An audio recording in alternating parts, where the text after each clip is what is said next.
I've been focusing on just one thing, as you suggested.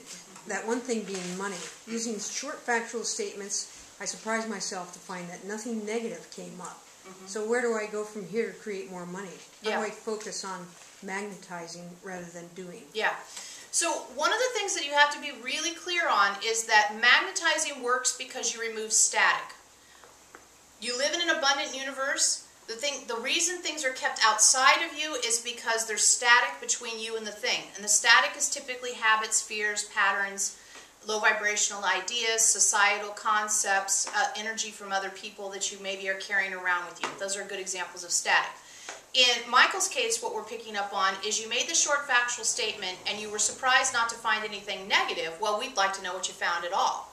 Because it doesn't mean you have to find something negative when you do short factual statements. You do short factual statements to reveal static. So apparently the static is there's a lack of clarity about what is actually there, what's in the way of having more abundance come in. So a short factual statement, for example, would be, I don't feel like I have enough money, period. Okay, that's a short factual statement. We always add period at the end. Then you ask yourself, okay, I don't have enough money, period, and what comes up at all is important, not just negative things. But we would imagine, if you say I don't have enough money, period, what comes up is something around what's the repercussions of not having enough money. Right? Right? Yeah. Right? You think so? Did we get that right? So that's what you look at. See, we want to remind you guys that the way short factual statements works is not the way you think it works if you don't really pay attention. You make a short factual statement followed by a period, and then you see where you go. You don't make a short factual statement and then expect the answer to the short factual statement to pop into your head. So it's not, I need more money, period, where's the money? That's not how it works. I need more money, period, and then you see where you go next. And a place people tend to go is the past or the future. We've talked about that. I need more money, period. Where do you go? If I don't have enough money, I won't be able to pay rent next week. That's the interesting thing. And then you make a short factual statement about where you go. So let's just assume that we know where he's going. I need more money, period. Oh my God, I won't be able to pay rent. I'm nervous about not being able to pay rent, period. And remember, that doesn't mean rent money falls out of the sky. It means what happens when you say, I'm nervous about paying the rent. Well, if I don't pay the rent, I'm not going to have a place to live. Period. I'm worried about not having a place to live. And you follow the train of short factual statements not to get the money, but to get the static out of the way of your birthright, which is an abundant state. An abundant state doesn't only mean money. Abundant state means knowing that you live in a universe that's full of possibilities. And that you're choosing between possibilities as you create, by this moment being the moment you're in, and this moment being as clear of static as possible.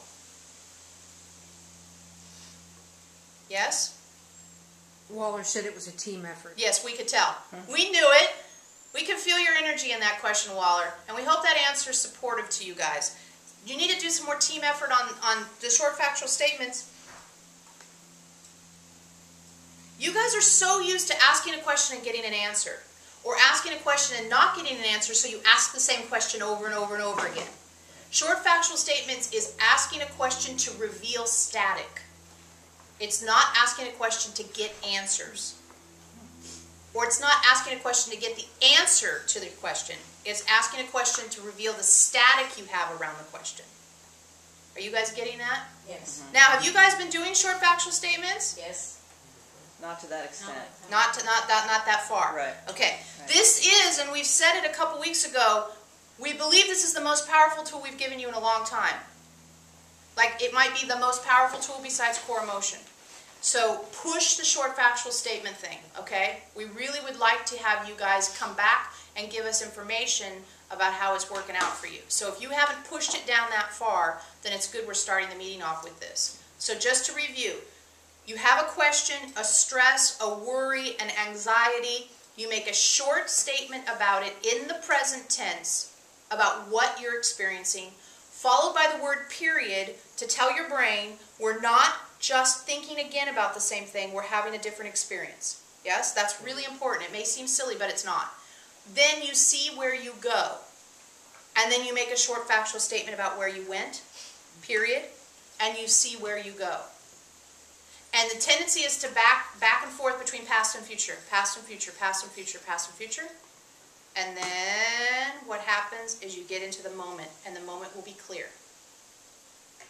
If you do this, we believe you will get to a clear moment, but you don't get to say, I need more money, and, well, the money didn't come out of the sky. Okay? It's not to say money can't fall out of the sky, but you have a lot of static between you and money falling out of the sky. Lots more than, say, getting a check in the mail. Okay? Yes? Yeah. Next question, please.